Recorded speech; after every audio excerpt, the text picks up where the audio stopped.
आइए आज हम इस वीडियो में डिस्प्लेसमेंट रिएक्शन देख लेते हैं। इससे पहले के दो रिएक्शन, कॉम्बिनेशन रिएक्शन और डिकम्पोजिशन रिएक्शन, वो हमने पढ़ लिया था। ठीक है, डेफिनेशंस देख ली थी, एग्जांपल्स देख लिए थे हमने। अब हम जो है आज डिस्प्लेसमेंट रिएक्शन देखते हैं। तो डिस्प्लेसमेंट रिएक्शन की अगर हम बात करें तो इसमें एक वर्ड आ रहा है वो डिस्प्लेस।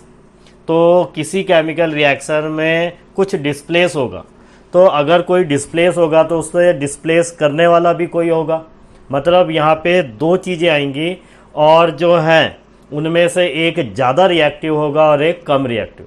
तो जो ज़्यादा रिएक्टिव होगा वो कम रिएक्टिव वाले को कंपाउंड में से क्या कर देगा, डिस्प्लेस।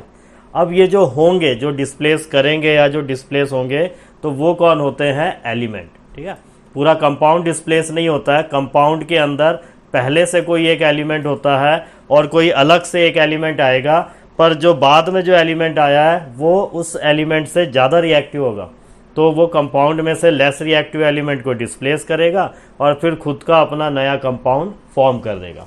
तो डेफिनेशन देख लीजिए।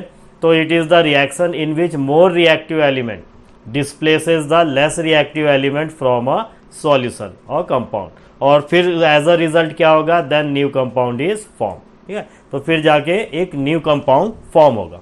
तो यहाँ पे ये जो रिएक्शन है पूरी तरीके से किसके ऊपर बेस्ड है, तो रिएक्टिविटी ऑफ एलिमेंट्स। ठीक है, मोर रिएक्टिव ही लेस रिएक्टिव एलिमेंट को डिस्प्लेस कर पाएगा, लेस रिएक्टिव एलिमेंट मोर रिएक्टिव एलिमेंट को डिस्प्लेस नहीं कर पाएगा।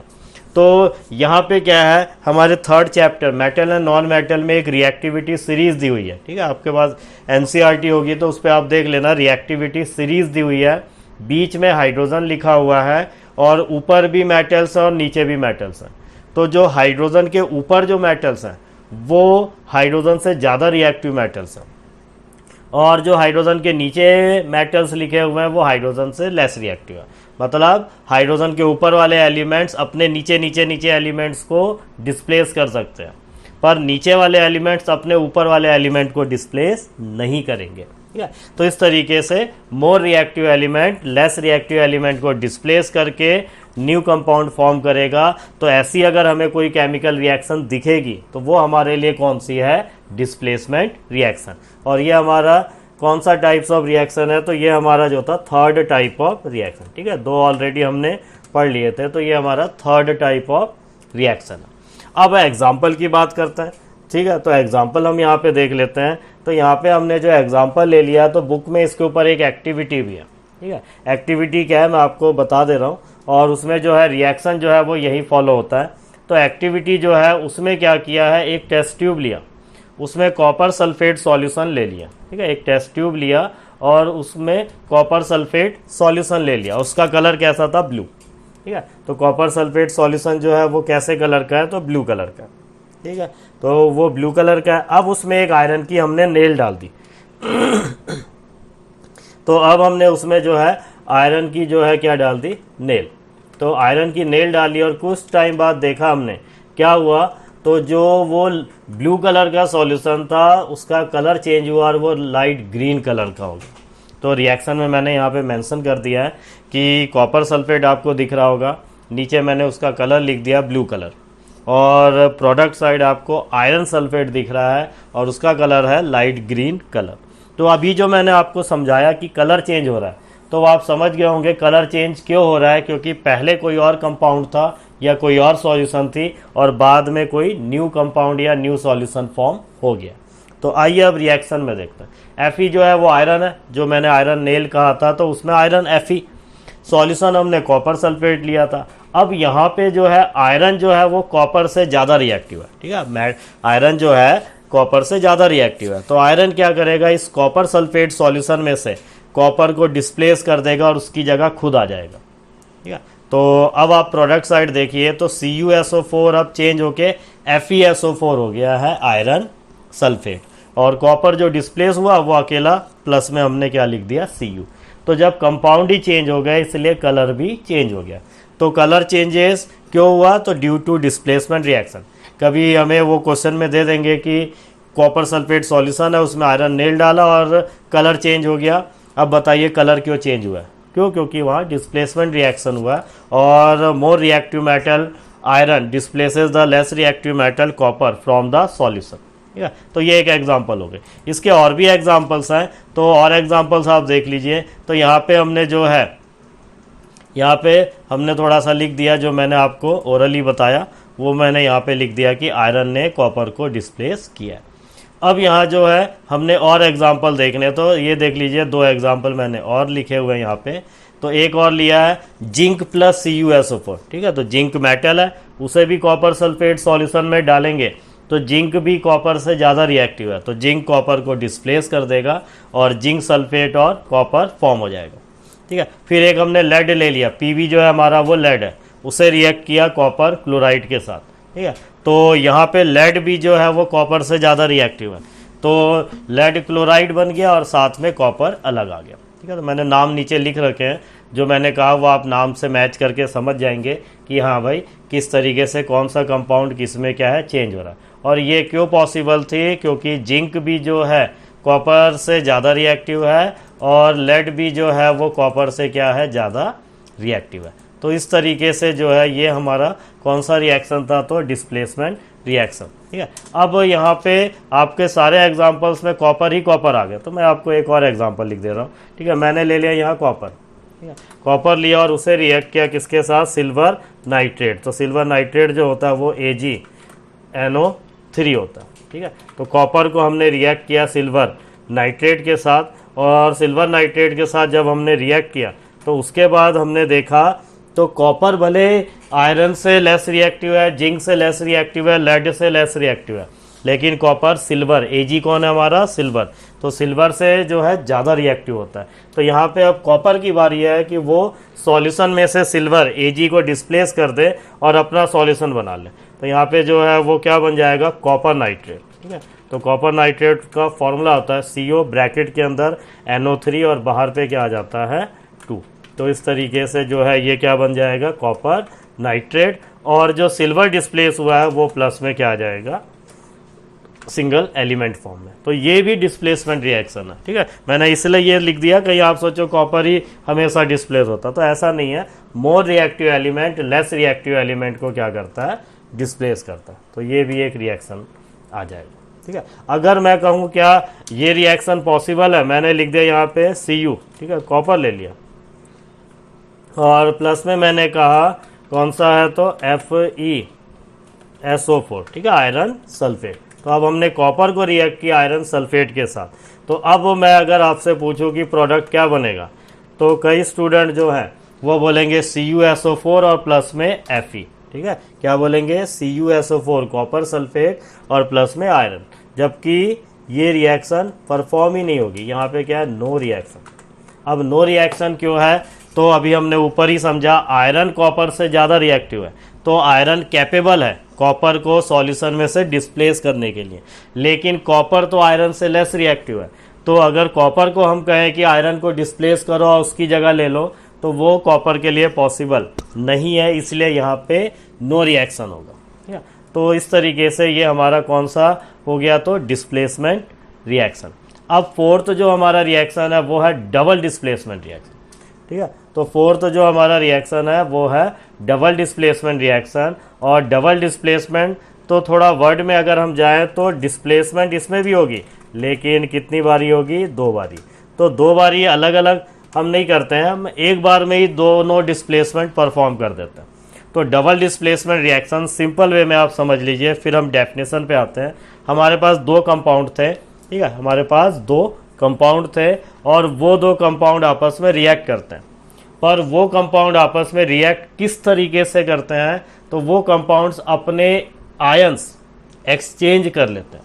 ठीक है, वो कंपाउंड अपने आयंस क्या कर लेते हैं, एक्सचेंज कर लेते हैं, और एक्सचेंज जब आयंस कर लेंगे तो उसके बाद 2 नए कंपाउंड बन जाते हैं। मतलब 2 कंपाउंड आएंगे, उनके बीच में एक्सचेंज ऑफ क्या होगा, आयंस। ठीक है, तो एक आयन पहले कंपाउंड से दूसरे में चले जाएगा, तो दूसरे में से भी एक आयन पहले में चला जाएगा। आयन एक्सचेंज हो जाएंगे तो कंपाउंड भी चेंज हो जाएंगे, 2 नए कंपाउंड बनेंगे। तो इस तरीके से ये कौन सा है, डबल डिस्प्लेसमेंट रिएक्शन। ठीक है, तो स्टेटमेंट आप देख लीजिए, the reaction in which 2 compound react with each other. ठीक है, 2 कंपाउंड आपस में रिएक्ट कर रहे हैं, 2 नए कंपाउंड भी बना रहे हैं। पर कैसे? By exchange of their ions. तो वो वाली रिएक्शन जो है हमारी क्या कहलाती है? Double displacement reaction. ठीक है, तो एक चीज़ जो रह गया वो मैं आपको फिर बता देता हूँ। डिस्प्लेसमेंट रिएक्शन को अगर हमने रिप्रेजेंट करना है, ठीक है, डिस्प्लेसमेंट रिएक्शन को अगर हमने क्या करना है? रिप्रेजेंट करना है, तो हम कैसे कर सकते हैं? तो हमने यहाँ पे मान लीजिए क्या ले लिया? एक्स ले लिया। ठीक है, हमने यहाँ पे क्या ले लिया? एक्स ले लिया। ठीक है, एक्स ले लेंगे और एक्स जो ले लिया उसे रिएक्ट कर रहा है किसके साथ? तो हमने वाई जेड। ठीक है, ये हमने एक्स लिया और यहाँ हमने एक कंपाउंड ले लिया वाई जेड। अब मैं इस एग्जांपल में आपको कह रहा हूँ कि जो एक्स है वो वाई से ज़्यादा रिएक्टिव है। ठीक है, वाई जेड एक आप कंपाउंड समझ लीजिए और एक्स एक एलिमेंट आया, पर एक्स जो है वो वाई से ज़्यादा रिएक्टिव है। तो वो एक्स क्या करेगा? वाई को डिस्प्लेस कर देगा और कंपाउंड अब क्या बन जाएगा? एक्स जेड और साथ में क्या है? वाई आ जाएगा। तो ये डिस्प्लेसमेंट रिएक्शन का क्या है? फॉर्मेट है।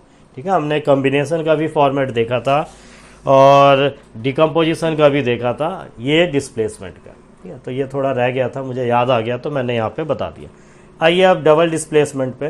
तो डबल डिस्प्लेसमेंट हमने समझ लिया कि जिसमें क्या हो रहा है? दो कंपाउंड आपस में रिएक्ट करेंगे और दो नए कंपाउंड फॉर्म होंगे। कैसे? By exchange of their ions. तो इसका अगर मैं रिप्रेजेंटेशन लिखूं तो यहाँ पे मैंने क्या किया? एक कंपाउंड लिया ए बी। ठीक है, एक कंपाउंड मैंने यहाँ पे क्या ले लिया? A B. और दूसरा कंपाउंड जो ले लिया वो क्या ले लिया? C D. ठीक है, आप ऐसे समझ लीजिए कि एक कंपाउंड जो ए बी है उसमें दो आयंस है, एक ए और एक बी, और दूसरा कंपाउंड जो सी डी है उसमें भी दो आयंस है, एक सी और एक डी। अब ये दो कंपाउंड आपस में रिएक्ट करते हैं और रिएक्शन के बाद हमने देखा कुछ ऐसा फॉर्म हुआ, ए सी और साथ में हमारा क्या आ गया? B D. तो अब जो है ए बी एक कंपाउंड था, सी डी एक कंपाउंड था, पर ए सी जो एक कंपाउंड है वो नया कंपाउंड फॉर्म हुआ, वो रिएक्टेंट साइड तो है नहीं। सेम वैसे बी डी जो कंपाउंड फॉर्म हुआ ये भी नया है। तो यहाँ पे दो कंपाउंड्स को हमने क्या किए? आपस में रिएक्ट किए और इन्होंने आपस में आयंस का क्या कर लिया? एक्सचेंज कर लिया और इस तरीके से फिर दो नए कंपाउंड फॉर्म हो गए। ठीक है, तो इस तरह ये डबल डिस्प्लेसमेंट रिएक्शन है, दो बार डिस्प्लेस हुआ, एक उस कंपाउंड से भी और दूसरा दूसरे कंपाउंड से। अब इसके हम एग्जाम्पल को देख लेते हैं और आपको मैं पहले ही बता दूं इसके जो हमने एग्जाम्पल देखने हैं वो सेम एग्जाम्पल होंगे जो हमारे प्रेसिपिटेशन रिएक्शन के थे, वो सेम एग्जाम्पल होंगे जो हमारे प्रेसिपिटेशन रिएक्शन के थे। याद होगा आपका प्रेसिपिटेशन रिएक्शन जिसमें जो एक प्रोडक्ट होता था वो सॉलिड फॉर्म में होता था और अनडिजॉल्व फॉर्म में होता था और नीचे बॉटम पे डिपॉजिट हो जाता था और वो डिजॉल्व फॉर्म में बिल्कुल भी नहीं होता था। तो वही सेम एग्जाम्पल डबल डिस्प्लेसमेंट के भी है। अगर आप कहोगे अब ये क्या बात हुई कि प्रेसिपिटेशन के भी एग्जाम्पल जो है वही डबल डिस्प्लेसमेंट रिएक्शन के भी एग्जाम्पल हैं, तो इसका रीज़न बड़ा सिंपल सा है कि ये जो रिएक्शंस है या ये जो एग्जाम्पल्स हैं ये दोनों के कंडीशन को फुलफिल करते हैं। ये वैसा केमिकल रिएक्शन है जिसमें प्रेसिपिटेट भी बन रहा है, इसलिए प्रेसिपिटेशन रिएक्शन नाम दिया है, पर साथ ही साथ इसमें एक्सचेंज ऑफ आयंस होके दो नए कंपाउंड बन रहा है, इसलिए ये डबल डिस्प्लेसमेंट रिएक्शन भी होगा। तो एग्जाम्पल आप देख लीजिए, नाम भी मैंने लिखे हुए हैं। क्या है? सोडियम सल्फेट हमने लिया, इस सोडियम सल्फेट को हमने बेरियम क्लोराइड के साथ रिएक्ट किया। ठीक है, तो सोडियम सल्फेट को रिएक्ट किया बेरियम क्लोराइड के साथ, प्रोडक्ट जो बना वो बेरियम सल्फेट बना और साथ में सोडियम क्लोराइड। ठीक है, प्रोडक्ट जो बना तो वो बेरियम सल्फेट और सोडियम क्लोराइड। तो अगर मैं आपको समझाने के लैंग्वेज में कहूँ तो Na के साथ सोडियम के साथ सल्फेट SO4 था और बेरियम के साथ Ba के साथ क्या था? Chloride chlorine Cl। अब प्रोडक्ट साइड देखिए, Na के साथ कौन आ गया? Cl आ गया और Ba के साथ कौन आ गया? SO4। तो यहाँ दोनों कंपाउंड ने आपस में आयंस एक्सचेंज किए। पहले वाले कंपाउंड ने अपना सल्फेट आयन दूसरे कंपाउंड को दे दिया और दूसरे वाले कंपाउंड ने अपना क्लोराइड आयन पहले वाले कंपाउंड को दे दिया। इस तरीके से दो नए कंपाउंड फॉर्म हो गए। और यहाँ पे आपको याद होगा बेरियम सल्फेट का क्या होता था? वाइट प्रेसिपिटेट फॉर्म होता था। तो ये एक एग्जाम्पल हुआ। दूसरा एग्जाम्पल भी हम यहाँ पे देख लेते हैं। तो दूसरा जो एग्जाम्पल है इस डबल डिस्प्लेसमेंट रिएक्शन का वो आप ये देख लीजिए। क्या है इसमें? तो लेड नाइट्रेट हमने लिया Pb, ब्रैकेट के अंदर NO3 बाहर 2, किसके साथ रिएक्ट किया, तो पोटेशियम आयोडाइड KI के साथ। अब प्रोडक्ट आप देखिए तो PbI2 लेड आयोडाइड है और KNO3 पोटेशियम नाइट्रेट। ये भी प्रेसिपिटेशन रिएक्शन का भी एग्जांपल है। क्यों? क्योंकि यहाँ पे जो लेड आयोडाइड है वो प्रेसिपिटेट फॉर्म में ऑब्टेन होता है। और ये डबल डिस्प्लेसमेंट का एग्जांपल क्यों है, तो आप फिर देख लीजिए, लेड के साथ नाइट्रेट आयन था और पोटेशियम के साथ आयोडाइड आयन। अब एक्सचेंज ऑफ आयन हुआ और लेड के साथ अब आयोडाइड आयन आ गया और पोटेशियम के साथ क्या आ गया, नाइट्रेट। तो एक्सचेंज ऑफ आयन हो गए, दो नए कंपाउंड फॉर्म हो गए, इसलिए ये कैसा है, डबल डिस्प्लेसमेंट रिएक्शन। तो अब हमारे चार जो है वो टाइप्स ऑफ रिएक्शंस हमने देख लिए हैं। अब एक रह गया कौन सा, रिडॉक्स रिएक्शन। ठीक है, वो थोड़ा इंपॉर्टेंट सा भी है और थोड़ा एकदम नया कंसेप्ट है, तो उसे आप अच्छे से समझिएगा और कोई कंफ्यूजन होगा